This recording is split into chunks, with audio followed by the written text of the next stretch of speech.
We will now have the Finance and Operations Committee virtual meeting. All board members are still present from the Education and Pupil Services meeting. The meeting will come to order. I will now turn over the Finance and Operations Committee meeting to my co-chair, Mr. Fields. Thank you, Board President Brown. Craig Rogers, please, I will turn over the Mr. Rogers, please begin with an overview of your agenda items for this evening. Sure. So tonight we have 4 agenda items, one of which has been postponed until the July Finance and Operations Committee meeting. First up will be the Eastern DelCo Bicycle Prioritization Study, which is informational. We'll have Mr. David Schwartz from Bergman Architects, Engineers, and Planners provide an update on the Eastern Delaware County Bicycle Prioritization Study. Number 2 is the 2021-2022 final budget presentation, which is board action. I'll provide a presentation on the updated budget in accordance with the Act 1 timeline, and we'll ask for the board to move this forward for adoption later tonight. Number 3 was going to be a board policy conversation around public meetings. As I previously stated, this agenda item has been postponed to the July F&O committee meeting. The 4th item is regarding policies that went through for first reading in the, earlier this month, and we have 3 policies tonight. 800.1 electronic signatures and records, 816 district social media, and 916 volunteer. So if you don't mind, we'll jump right into the first agenda item. So at this time, I'm going to hand it over to Mr. David Schwartz. Thank you very much, Mr. Rogers. And I want to give a special thanks to School Director Fields, Marvin Lee, and Forrest Tarver for setting this up. And thank you to all of you for allowing me to come in this evening. Just as a quick note, in addition to my day job at Bergman, I also am a school board member for Hartford Township, for the school district up there. And I know how much everybody loves staring at PowerPoints all night, so I'll try to be quick through this. Mr. Fields and Mr. Tarver are both on the steering committee for this project, so if you have any questions, please forward it to them. They can forward it to me, and I'll be happy to address any questions that you may have. So let's look at background quickly. This study is a study that's being funded through the Delaware Valley Regional Planning Commission, DVRPC. It was a grant that was given to the Borough of Lansdowne. They partnered with East Lansdowne, Upper Darby, and Yeadon for this study. The purpose of the study is, as many of you may know, in Philadelphia, they have a very, very well-connected, well-managed bicycle network. In Eastern Delaware County, to be kind, we do not. So we are looking to find some ways to create more bike routes, more bicycle improvements, and one of those is to outreach to the public. And we want to do it through the school district, through you all, to parents and to students. See at the bottom of the screen here, some links and QR codes. We have 2 surveys that we've set up, one for parents, one for students. We would ask that this be included in some email blasts that you send out to parents, because our first step of this is really to get some input from the public on this study. This is a very, very utilitarian study. This is not a visionary study looking at why bike road, why bike lanes are good, why, the benefits of cycling, healthy environment, yada, yada. This is basically accepting that all the municipalities in the area are more or less on board with getting bicycle facilities installed. So this is, very much a where and what. So we're trying to get this out, and appreciate your help on that. So I'll go over just some of the goals of the study, some of what we're trying to do. The first step is to collect public input. And that's a big step, because public input is going to really drive a lot of the improvements that we look at, a lot of the ideas for this study. A lot of destinations, we're going to ask people where they're going, what routes they feel comfortable using, what would make routes more comfortable for them, what do we need to make a bicycle network safe and efficient. By the way, don't be thrown by the map here. The map is not going to include all of Upper Darby, because you may know Upper Darby is big. So if you were to show it all, you would not be able to see anything else. So don't be offended by the extent of the maps here. We only have a bit of real estate on the slides. So we are then going to evaluate some of the routes and look over improvements. If any of you know, if you have been to Center City or anywhere else that has a lot of bike lanes, you probably see, or bike routes, you've probably seen bike lanes, conventional ones. There also are things called cycle tracks, bike boxes, which allow bikes to get in front of people at intersections, bike signals. A lot of these things are becoming more and more standard. And these are things that we want to look at as we go, as we continue these routes into Delaware County and introduce these to a new population, and especially to a younger population of students at the school. We want to get people into biking early on. So that's why we thought school districts would be a great way to do that. So go through the process here a little bit. This part I'll blow through a bit faster. Public input obviously will be the most important part. We also go through a series of analytics. We'll look at studies that have been done.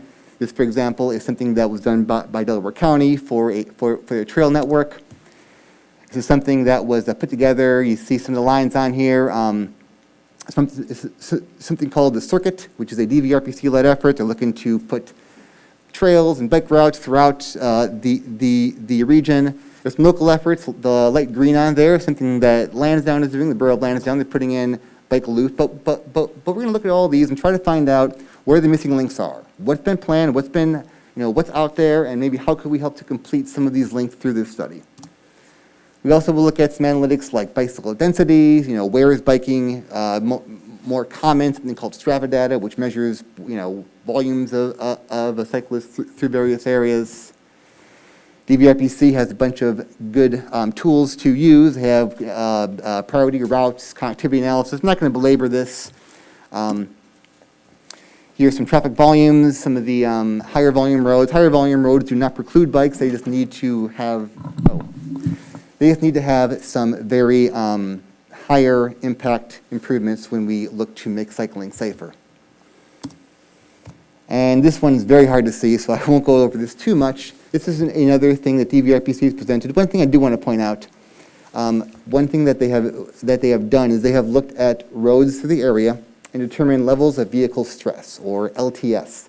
And really what that does is it indicates how stressful certain roads are to bike on. Now, fortunately in our area, we're an older area, an urban area with a grid system of roads. So you'll see on this map here probably a lot of dark green lines. Those indicate very, very easy to bike areas. Now, unfortunately, they don't all connect to one another. You have some of the higher stress roads here. So one of our jobs is to look at some of these connections and figure out, okay, if we want to connect all of these roads, what can we do to make them safer? It's really going to be about suitability. And then finally, we'll get into recommendations. Some of them will be, our higher priority ones will be very detailed. Some of our longer range ones might be a bit less detailed, but one thing we really are going to focus on is getting improvements that are implementable in the short term. And on that note, actually, I do have a little update on this project. Normally, we would wait until after a project's done before you put forth recommendations and have them accomplished. This case is a bit of a, we had an opportunity, basically. PennDOT is repaving Lansdowne Road they're supposed to do it last year in 2020. COVID put that off. It's going to be repaved from Garrett Road all the way down to the city of Philadelphia. Now, they had done some coordination previously with Lansdowne and Yeadon to get some bike lanes, to get some shared use arrows in the roadway installed.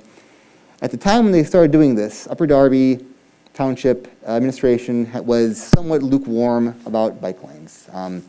They have since had a shift in administration and a shift in policy, and they found out about this project and said, could we put in bike lanes as part of this project? Lansdowne got involved. We brought PennDOT into the loop, and essentially we were able to coordinate with PennDOT to have them push this project off by another month or two. It'll be done at the end of summer, and include bike lanes as part of their design. So you see on here the small green line that was there. Those were some planned bicycle facilities that were going to be done as part of this project, and the big yellow line there is something that will now be done as part of this new study. So we got a recommendation done before we even made recommendations, which is always a good thing. So that's something that you will see later on this year. And those are the kind of things that we're going to look for throughout the course of this effort. So I'll go over the next steps here very, very briefly, and then I'll close. Over the summer, we're going to compile survey data, all of our existing data, do our analytical analysis. We're going to develop some bike options. We're then going to have another big public meeting in the fall of this year, and I'll probably come back and give her or ask Mr. Field or somebody else to advertise this. We're going to try to get a big turnout at that meeting, in-person meeting, hopefully. fingers crossed, knock wood. But yeah, so that's going to present some of our preliminary options. We'll get public feedback from that, and then we'll refine them, get our draft report done, and submit everything. Also, one quick note, one thing we're going to try to do is a pop-up event at some point this fall. DVRPC has a user called Expos. They did one recently in Westchester. They did one in Narberth, where basically you go out there with temporary facility, with temporary pavement markings. It's like this tape.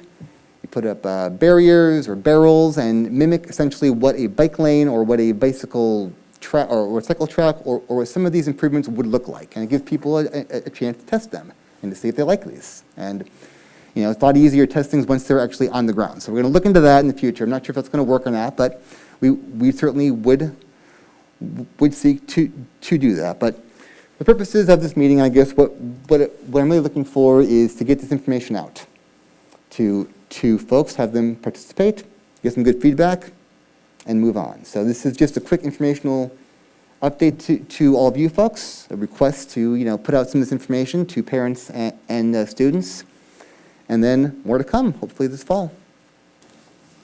Thanks, David. The one thing to keep in mind with I think a lot of people around here, where they think bike lanes, they think painted line, like one painted line, and that's just one option.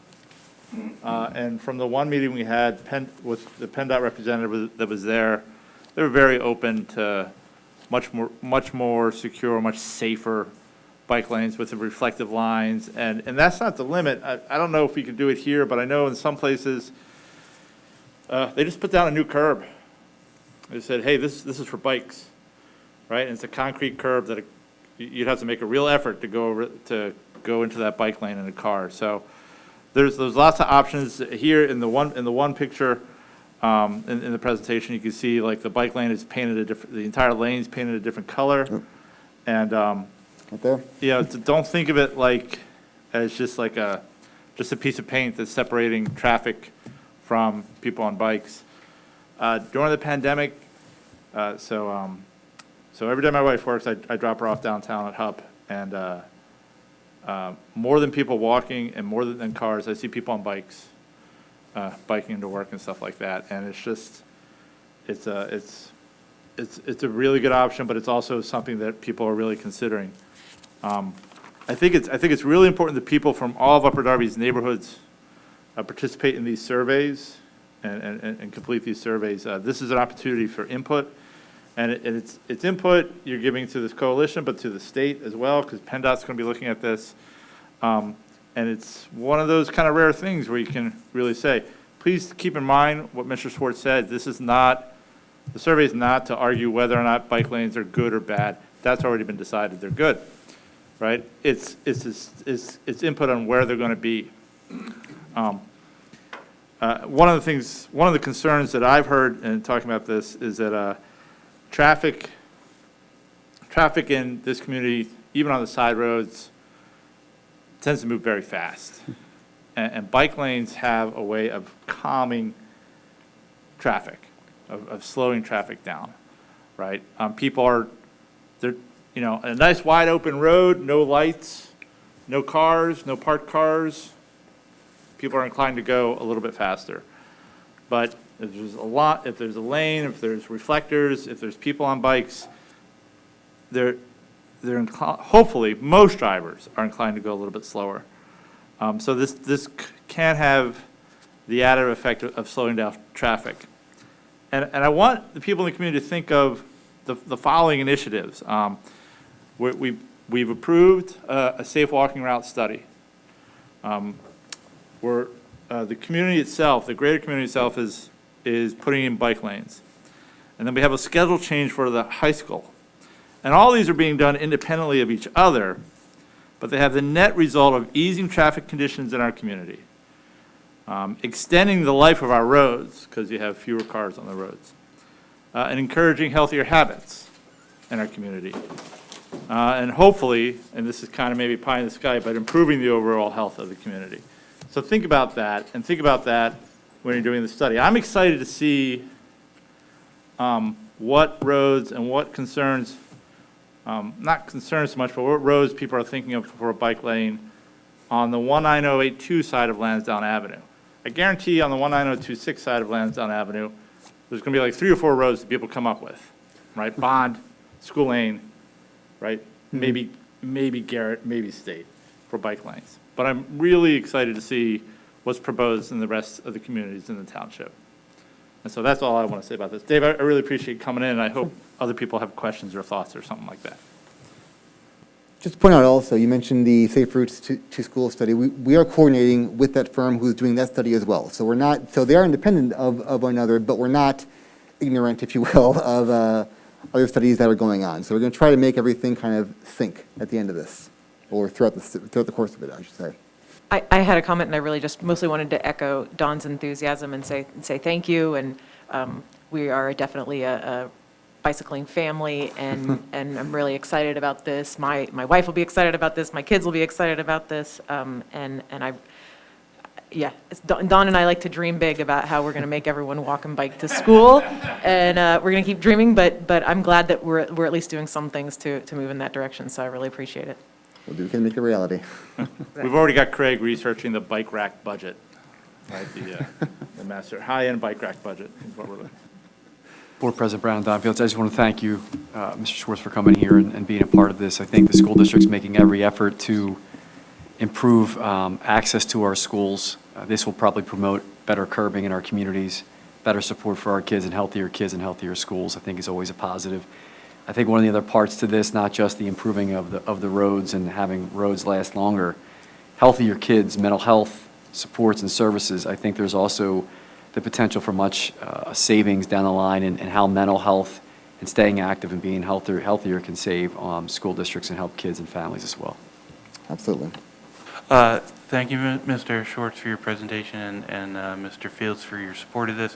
I will also say that my wife and I are a biking and walking couple, and we have a tendency to leave the immediate local area when we, are desiring to bike or walk, and that, developing an infrastructure we would really appreciate it locally. Thank you. Are there any comments from the public? We'll do that now. Okay. There are no comments from the public. You keep throwing at me, but I'm not sure what you want me to do. I mean, you can move on. Like, we wanted to take comments from the public so he wouldn't have to wait to the end of the Right. meeting. So Right. you Okay. can move on to the next agenda item if there are no more questions from the board or the public. All right, yeah, thanks a lot. Craig, you can Thanks go a to lot. the next one. Appreciate it. Thanks a lot, David. So now we'll move into the 2021-2022 final budget presentation. So as is with all of our budget presentations so far this year, we'll go through the same process, review what we've done thus far and what our next steps are. So previous to tonight, on November 24th, 2020, we presented the option of a preliminary budget versus an accelerated opt-out with a base index of 2.6 or an adjusted index of 3.8. On December 1st, the board approved a resolution not to exceed 3.8% of a tax increase for the 21-22 fiscal year. On May 11th, the board approved the 2021-2022 proposed final budget, and on that same day, we made the PDE 2028 proposed final budget form available for public inspection. On June 2nd, we advertised a notice of the intent to adopt the final budget tonight, which obviously brings us to June 15th, which is tonight, where I'm providing a presentation for the updated final budget, and we'll ask the board to vote on the final budget immediately following the Finance and Operations Committee meeting. And I'll just note, as we always do, that Act 1 requires the board to adopt a budget no later than June 30th of 2021 in this given year. So again, we'll revisit historically a look back at the tax increases historically for Upper Darby from 2016-17 through the current school year. And you'll see the difference between the actual index in yellow, the base index in the middle, and then the adjusted index in that given year. So for this upcoming budget, 21-22, our base index is 2.6 and the adjusted index is 3.8. And we've kept our proposed budget and final budget tax increase at the same amount at 2.6 is the proposed tax increase that is built into the budget you're going to see tonight. And this is a projection of the actual impact highlighted in gold there towards the bottom of the dollar amount increase for the annual increase to taxes based on the assessment of a home or property within the district. So for tonight, here are the budget assumptions that have been built into the budget. As I previously stated, we're going out with a 2.6% tax increase, which is right at the base index. And that base index is actually the 2020-2021 base index versus the 21-22 due to the countywide reassessment. So the base index is actually lower for Delaware County versus the rest of the state in this given year due to the reassessment. We built the budget based on level funding for 21-22, meaning we kept the same basic ed and special ed funding across the board. The governor did propose rather large increases for Upper Darby School District and the entire state that would have brought in $25.9 million in additional basic ed funding and $2.3 million in additional special ed funding. We do not believe that the proposed state budget is going to go through as the way it was proposed. So in a conservative method, we've left our basic ed and special ed funding at a level funding. We are not taking into consideration any kind of potential change to the charter school tuition law. We have continued to include the Upper Darby School District asynchronous cyber program at $1.3 million. We have built in the cost of a new bond to continue funding our capital projects program. And the one big change from this slide to previous slides is that this actually does include ESSER funding of $9.1 million. So we'll get into how that impacted the change to the budget.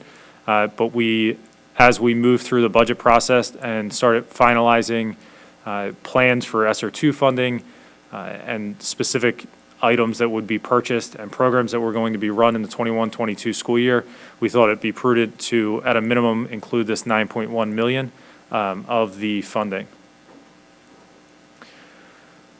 So this slide here is going to give a side-by-side comparison of the budget that was approved by the board on May 11th as the proposed final budget and tonight's final budget and the differences. So you're going to quickly see from the revenue perspective, it jumps from $209 million to $218 million. And as I said on the previous slide, we had included roughly $1.9 million in ESSER funding. When you include that funding, it's a matching principle. So what happens is you include the revenue and the expenditure, which results in a net impact or neutral impact to your bottom line, or in this case, the way we bounced the budget this year, the use of fund balance.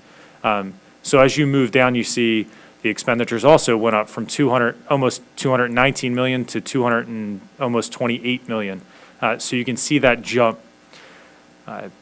Before the tax increase, you see the expenditures exceeding the revenues went from 9.5 million to 9.1. It's slightly improved over the process of the proposed budget versus the final budget. As I said, still proposing a 2.6% tax increase. What you'll see here is a slight difference in the dollar amount that 2.6 produces in revenue. So on the May 11th proposed side, you'll see 2.736 million versus 2.734. So roughly $2,000, a little less than $2,000 of a difference. Now, you would think that there really shouldn't have been a big difference when we talk about calculating a tax increase. But in my previous presentation, the proposed final budget, I did mention that what I planned to do was pull a county file or ask for additional information from our certified tax roll that came out at the beginning of the calendar year opposed to now, because there were many, many changes from at the county level where there may have been errors, appeals, different changes. So what we tried to do was get the most up-to-date file, because there's really, you know, this is one chance to reset the millage rate when you go through a reassessment year. And we wanted to make sure we had the most accurate information. In the first go-around, we did an extensive dive into all of the properties and compared them to what their assessments were previously, and then coming up for the reassessment. And you're talking about in excess of 29,000 properties. So we dove very deep into the details. We did identify some issues that were communicated back to the county. So between the proposed budget and this final budget, we were able to get a new document and go through that same process of funneling out all the details. We also made slight changes to the percentage allocation of what we project to receive in revenue. So although it looks like a $2,000 dip, it actually was a higher amount. It was closer to about $75,000 due to the change in the millage rate. So what we did was I dug in deeper into the collection rates. When you budget tax revenue, you do not take the full millage and multiply it by the full taxable assessment, because certain property owners are going to pay a discount, some at face, some at penalty.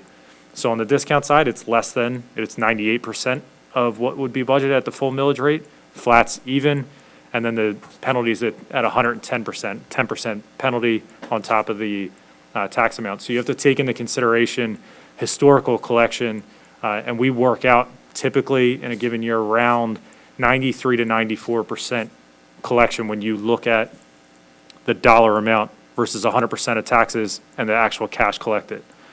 Not to say that we only collect 93% of taxes, it's just the dollar amount and how the amount's budgeted. If you were to allocate 100%, you would come in under budget every single year as actual revenue collected versus the budgeted amount. So I just wanted to explain the slight difference there.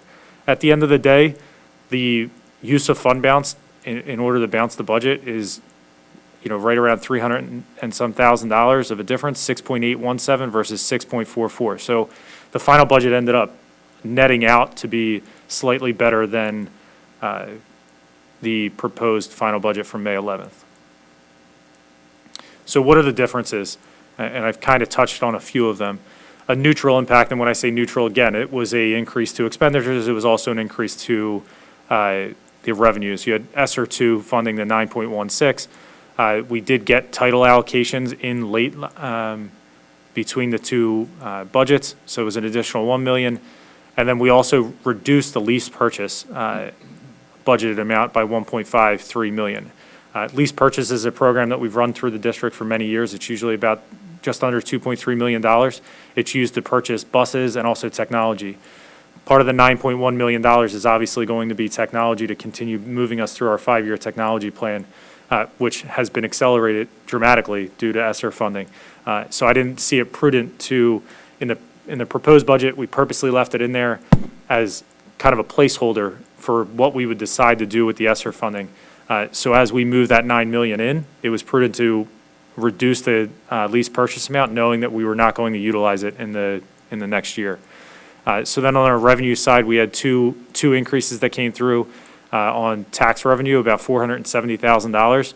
That was mostly to do with transfer and delinquent taxes. Again, you know, when you move through from May to now June, we have a little bit more information on the current year collections, and the proposed budget included a very, very conservative number on real estate transfer tax and also delinquencies.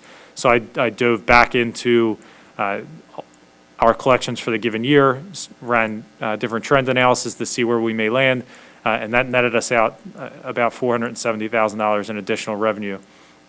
I also increased our food service transfer. We've always charged overhead from the general fund to the food service program. In the proposed budget, we came in a little bit lower because the food service program, you know, depending on how it runs, could potentially produce more revenue or cost the district more to run the program. As we dug through and looked through the plans for next year, I'm predicting that it'll be closer to a normal overhead charge versus what we've been experiencing in the current year. Finally, the expenditure impact. There was an additional there was an increase to professional services and supplies of about $295,000. Again, as we move through the process, you receive more information, go through what could be a quote or proposal to a final quote, and work those different pieces into the budget, which are very minimal impacts. But at the end of the day, it netted out that the budget came out around $300,000 to the better for the district. So again, we'll go back, and tonight we are asking the board, immediately following this meeting, to vote on the finance and operations, or after the finance and operations meeting, to vote on this budget, which is included in the finance and budget report. And again, the latest that the board could adopt a budget would be June 30th. And at this time, if the board has any questions, I can field them. Director Mitchell has a question. Thank you.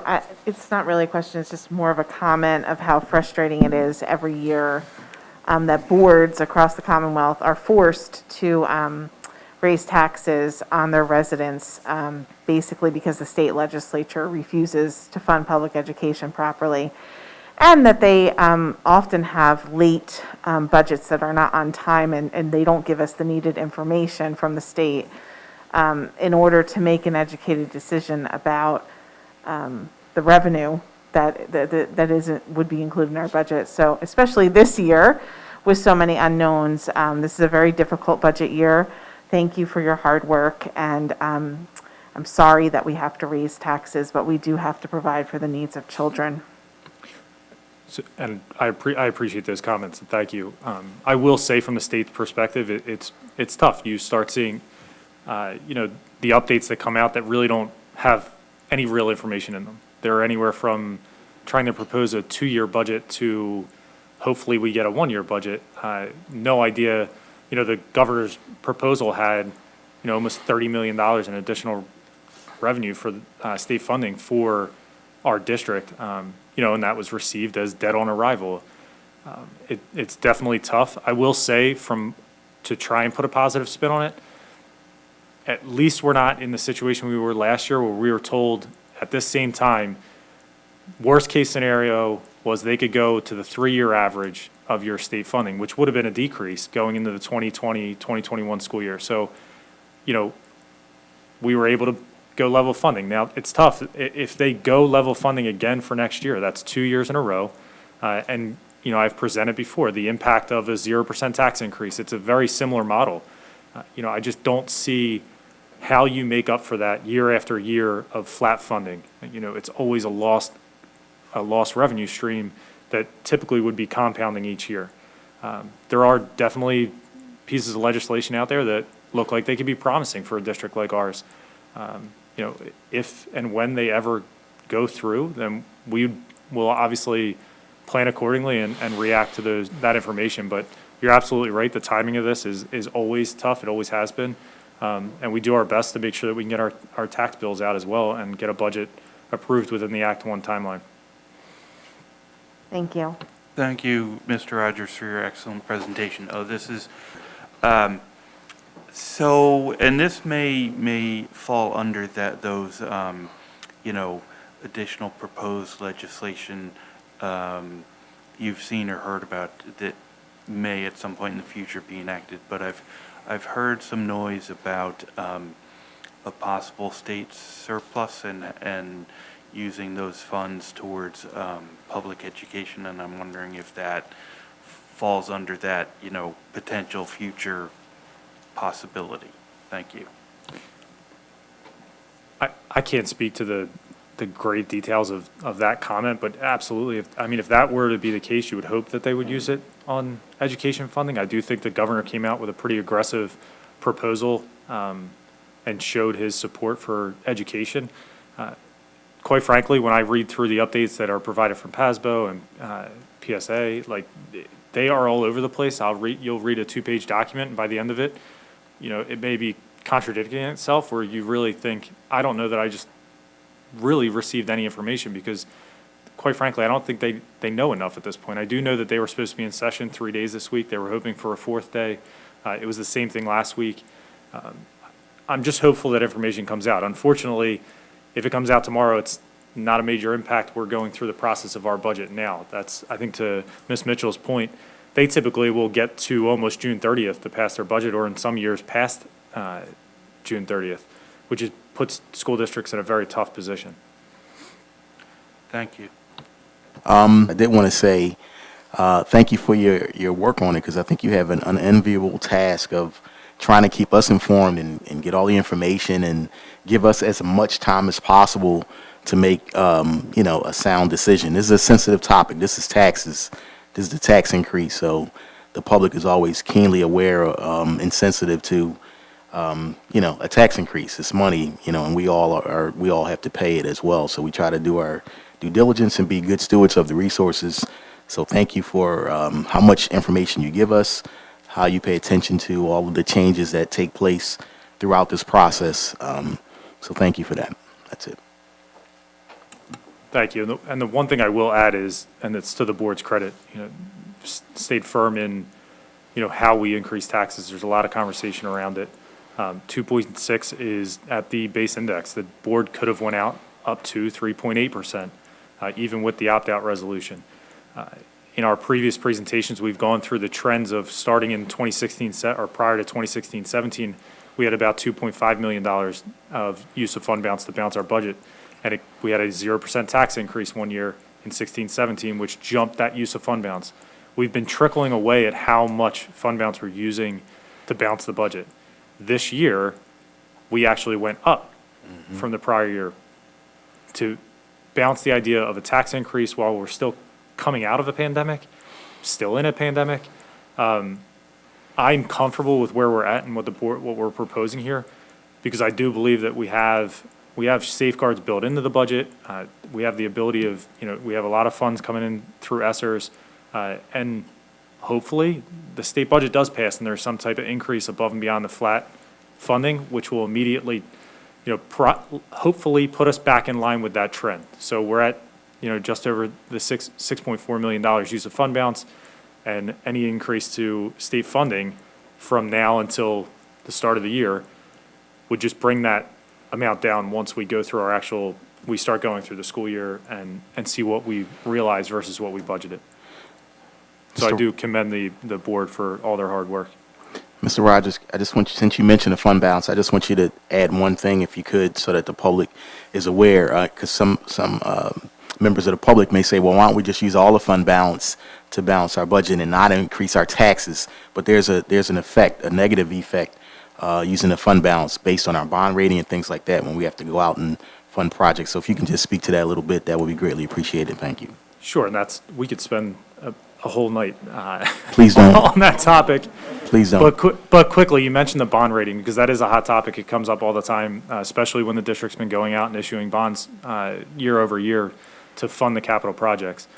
Bond rating agencies do look at how you budget, use of fund balance, what are your actual financials when you come out, what's the board's appetite for increasing taxes. So, if you were a school board that went out with 0% taxes all the time and or say 2-3 years in a row, and you use fund balance to balance your budget, and financially that's the reality, there's a potential that your rating goes down, and most likely your rating goes down because of how you're managing your funds.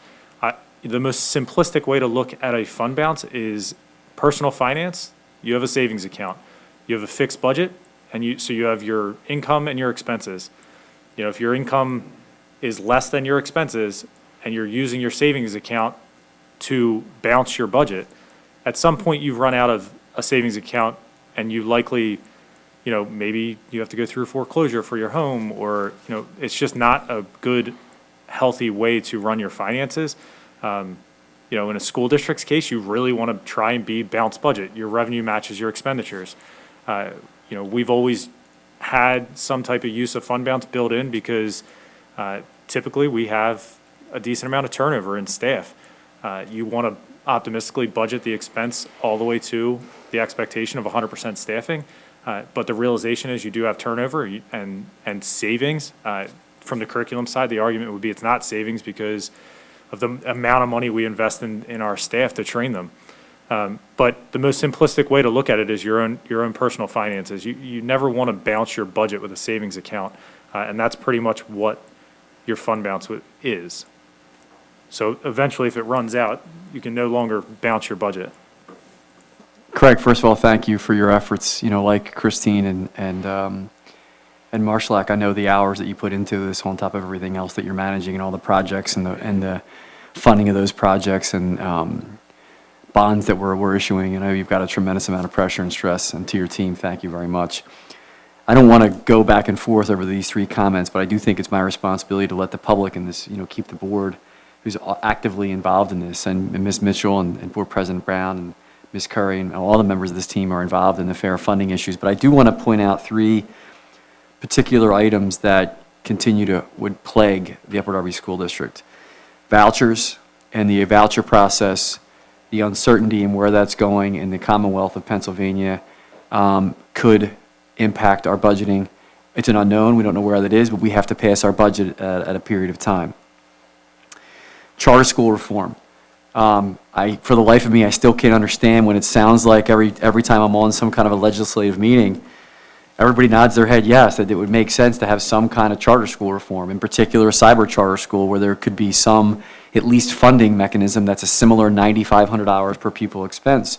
Everybody bobs their head, everybody says yes, and then the next thing I know, we're looking at loosening charter schools and making it even easier and making the process to have charter schools get approved or entry into charter schools less restrictive, and the reform movement goes in the opposite direction. I'm concerned as the superintendent of Upper Darby School District that once again, we seem to go in the opposite direction, and that could have a significant impact on our schools, in our district, in our programming, in our budget. The third part to this is the unknown with Bill 664. I call it somewhat of a retention bill in special education for other students, this idea that they can repeat another school year. I'm concerned about the unknown financial impact that will have on our school districts that we're having to pass a budget with those three unknowns. I don't want that to cloud your efforts or the efforts of this board who continue to push all of us to do more with less until there's a wake up and recognition that schools should be funded appropriately, and Upper Darby should be one of them. But I continue to worry about these unknowns. We pass budgets, we make these decisions, and sometimes, for me, it's like we close our eyes and we have three darts, and we're trying to hit that bullseye every single year.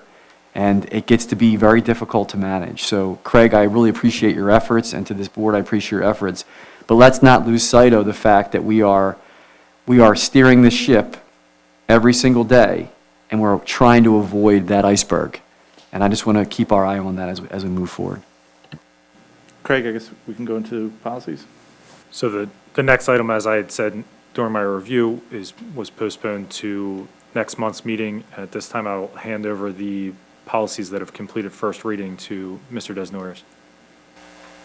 Okay, so as listed on the agenda, there are three policies being considered with updates this evening. They are Policy 800.1, Electronic Signatures and Records. This is a new policy. Policy 816, District Social Media. This is also a new policy. And Policy 916, Volunteers, has updated language. So Policy 800.1 has been recommended for implementation by PSBA and simply provides some rules and guidelines for electronic signatures and records, in that they are becoming more and more commonplace. The PSBA model policy language is in black text, and deletions by the district are in red bold. So the policy outlines guidelines for the use and acceptance of electronic signatures and records in connection with district programs and operations, and it is noted that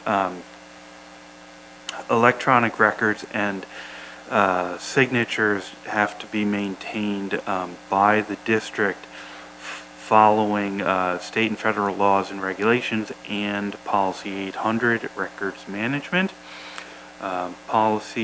Moving forward, Policy 816, District Social Media, is a new PSBA recommended policy. And this one is significant in its length and content, and it governs district-owned social media accounts. It does have something to say about what it calls, it defines personal social media accounts, and it basically says this policy only applies to personal social media accounts as far as giving the district the authority when necessary to step in for for personal social media accounts when activity in those personal social media accounts violates district policy or law or regulation. So district-owned social media accounts, this policy authorizes the district to approve, create, maintain, and oversee social media accounts that are owned and managed by the district. And there's it provides guidelines, and the policy delegates to school administration, namely the superintendent or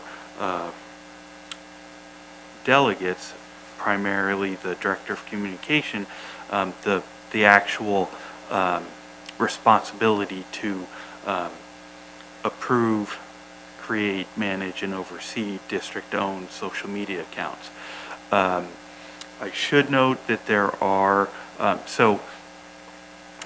far as this policy, district-owned social media accounts sort of fall into two categories under free speech law. One is a public forum where public posting and commenting is allowed, and the other is a non-public forum where posting and commenting by the public are not allowed.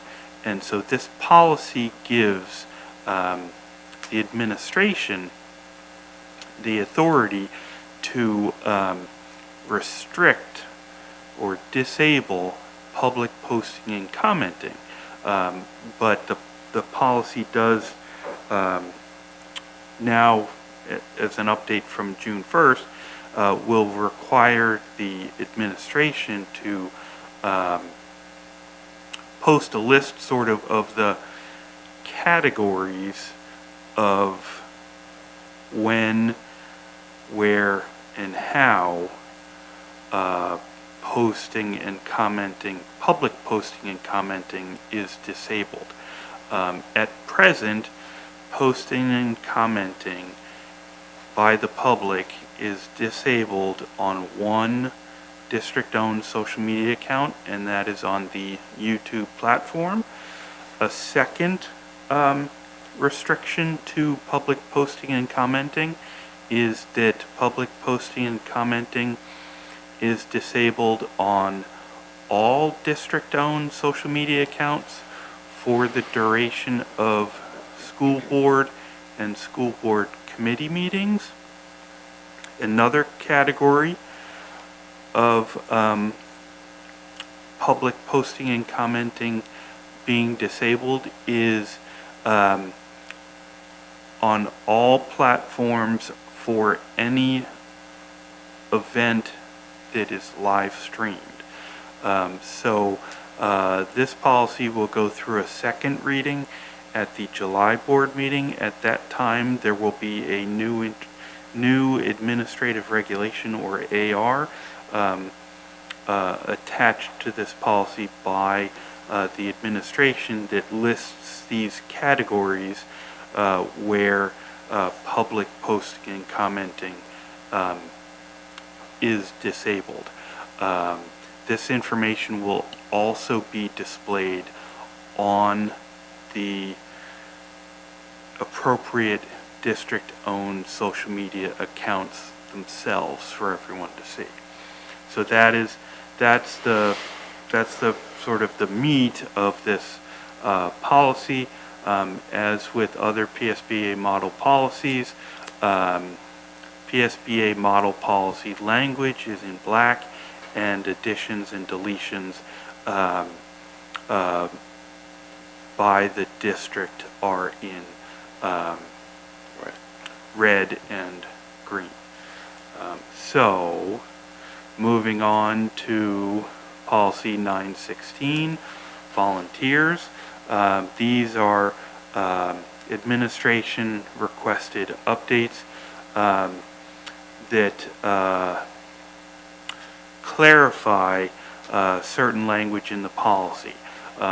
Those clarifications are as follows: adding language that specifically prohibits discrimination in the school environment and all district programs for volunteers. Second, the completion of the disclosure statement for volunteers requirement is moved to the certification section. And third, the requirement that all volunteers who are not guest volunteers, one of the categories of district volunteers, submit a federal criminal history report is removed. And the update is that only volunteers who have not been a resident of Pennsylvania during the entirety of the previous 10 years must now submit a federal criminal history report to become a district volunteer. Thank you, Mr. Rogers and Mr. Fields. That completes my report. Craig, is there any comment from the board or any comment from the public? There are no comments from the public. Craig, you want to go back over the agenda? Sure. So the first agenda item tonight was the Eastern Delaware County Bicycle Prioritization Study, which was informational. Mr. Schwartz provided an update on the project and what's to come. Item number 2 was the 2021-2022 final budget presentation, which we asked for board action to move this forward to later this evening for the special voting meeting. I provided an update on the final budget and the changes from the proposed final to the final budget. Item number 3, as we've previously discussed, is postponed until July.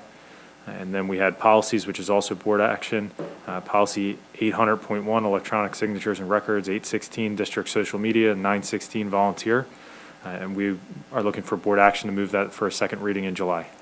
So for item number 2, I ask if the board would like to move forward with the agenda item number 2, the 2021-2022 final budget.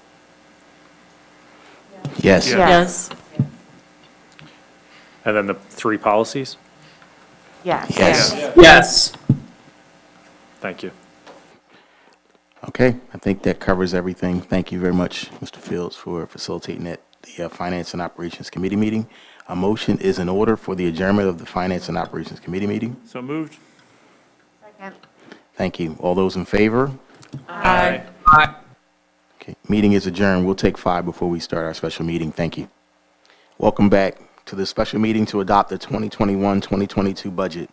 The special meeting for the adoption of the 2021-2022 final budget and any other matters brought before the board shall come to order.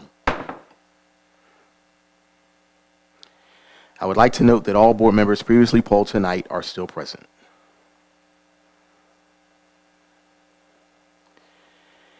The instruction and curriculum report. Mrs. Curry. Thank you, Board President Brown. The instruction and curriculum report is in the hands of each board member and has been made available to the public. I move for its adoption. Second. Are there any comments from the board? I'd just like to say, before we vote, that it's been a long time coming with all the changes that have gone through with COVID restrictions, and now that things are moving along, it felt good to read some of the reports and some of the things that were being lifted and changed. So that's all I wanted, just to make that comment. Thank you. Are there any other comments from the board? Hearing none. Ms. Buford, are there any comments from the public?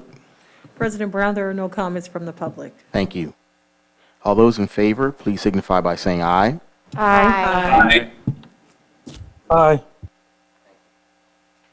Thank you. Those opposed, please signify by saying aye opposed and state your name for the record.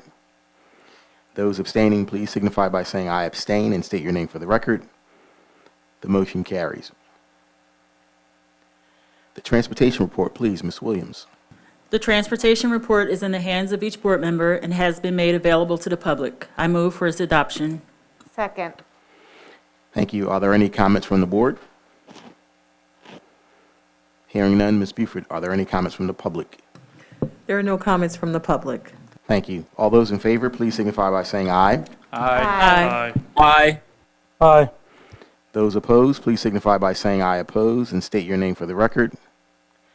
Those abstaining, please signify by saying I abstain and state your name for the record. The motion carried.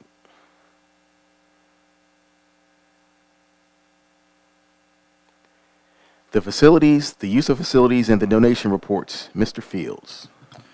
The facilities, the use of facilities, and the donation reports are in the hands of each board member and have been made available to the public. I move for their adoption. Thank you. Are there any comments from the board? Board President, one comment from me. Yes. Special thanks to, for the donation of soccer goals to Hillcrest Elementary from Ted Farmer, who is part of the Upper Darby Football Club. And that's my only comment. Thank you. He actually coached my son in soccer, so thank you, Mr. Farmer. Are there any other comments from the board? My question is regarding the Upper Darby Township request to use the baseball field for the July 4th fireworks. They have it selected as 9 p.m. to 11 p.m. Are they setting up, like, where are they setting up the fireworks? Are they doing that earlier in the day? Is that going to impact any other events that is possibly on the field because they did not put in the time to set up? Dr. Gary? Sure, thank you. Board Member Neal, I'll certainly reach back out to the township with Craig Rogers and Marvin Lee, but my understanding is that they're bringing in a company, although we've had reports that we can put them off near the football field where they normally are. The firework company said that they don't want to be near the football field, putting them off because of the turf field. So they're moving the firework display to where the baseball field area is located. We'll certainly check to make sure that that's enough time for them to be able to set up and make this happen. We don't foresee that being an interruption anyway, but we'll definitely check to make sure. Craig, you want to add anything? Yeah, the only thing I'll add is Marvin and our facilities team have met with the township and the contractor last week. They reviewed the plan, they reviewed the site, and came up with a plan, and then over the weekend they had put this request in. So to Dr. McGarry's point, we'll absolutely follow up and double check the time to make sure that that is okay. But I do know that they've already met on site and formulated a plan. Okay, awesome. Looking forward to it. Thank you. Thank you, Dr. McGarry. Thank you, Mr. Rogers. Are there any other comments from the board? Okay, hearing none. Ms. Buford, are there any comments from the public? There are no comments from the public. Thank you. All those in favor, please signify by saying aye. Aye. Aye. Those opposed, please signify by saying I oppose and state your name for the record. Those abstaining, please signify by saying I abstain and state your name for the record. The motion carried.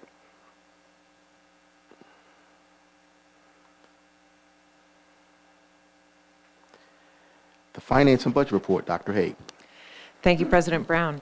The Finance and Budget Report is in the hands of each board member and has been made available to the public. I move for its adoption. Second. Are there any comments from the board? Hearing none, Ms. Buford, are there any comments from the public? There are no comments from the public. Thank you. All those in favor, please signify by saying aye. Aye. Those opposed, please signify by saying I oppose and state your name for the record. Those abstaining, please signify by saying I abstain and state your name for the record. The motion carried. We are now at the time for the public hearing. We will read both emailed and phone comments, which are subject to the 3-minute time limit and must include the commenter's name and address. Mrs. Buford. President Brown, there are no comments for this evening. Thank you very much. Okay, a motion is in order for the adjournment of the meeting. So moved. Second. Thank you. All those in favor? Aye. Aye. Meeting adjourned. Thank you. Have a good night. All right.